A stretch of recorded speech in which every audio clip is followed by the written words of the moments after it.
Police raid a home near Pattaya, arresting multiple Chinese suspects and a Vietnamese woman in what they called a sophisticated ketamine production facility. Hi, everybody. I'm Adam, and this is the Pattaya News. Today is November 1st. 2025. This took place yesterday, Halloween, when Thai police and local authorities stormed two townhouses in a village along Huayai Road, uncovering a trove of drugs, including ketamine and crystal meth, along with equipment suspected of being used to manufacture the narcotics. One suspect was even caught attempting to destroy evidence by pouring chemicals down a toilet.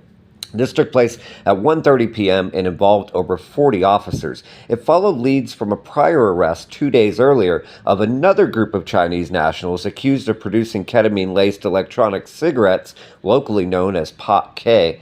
The information given by those suspects led to this raid. The two-story townhouses were adjacent to each other and were surrounded before simultaneous searches were conducted. In the first home, officers encountered two Chinese men and one Vietnamese woman. A search revealed ketamine scattered in rice bowls, plastic containers, and clear bags alongside drug paraphernalia. Additionally, approximately 500 grams of high-grade crystal meth and related utensils were found strewn across the premises.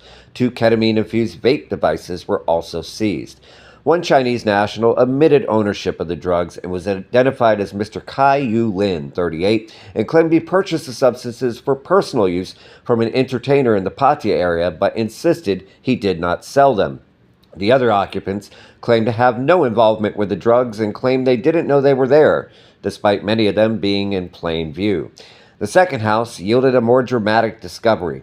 Officers observed a Chinese man, later identified as Mr. Shungzai Jian, 46, of Malaysian Chinese descent, fleeing to an upstairs bathroom. He was seen emptying two brown glass jars of chemicals into the toilet until they were completely drained. Obviously, police detained him and proceeded with the search. Inside, authorities found brand new equipment labeled in Chinese, resembling a setup for mixing chemicals to produce ketamine.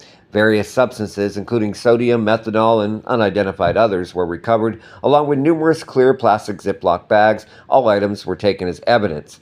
Mr. Jian claimed he had been guarding the property for about a year on behalf of an unknown Taiwanese employer who was purportedly starting a legitimate chemical production company. He said he was unaware of the specific chemicals involved. He claimed he didn't know they could be used to make illegal drugs, but his boss instructed him to destroy any substances by flushing them down the toilet if authorities arrived, which of course doesn't sound suspicious at all. Jian admitted following these orders, but again claimed he didn't know he was doing anything illegal or wrong. The significant quantities of evidence were seized, and police obviously remain skeptical of the suspect's statements. They believe the equipment constitutes a ketamine production lab, though the detained individuals have provided little useful information, and investigations continue to identify and apprehend the key figures behind the operation. As always, we thank you so much for tuning into the Pattaya News, and we'd like to invite you to like, subscribe, and follow for regular updated filmed news right here in Chonburi.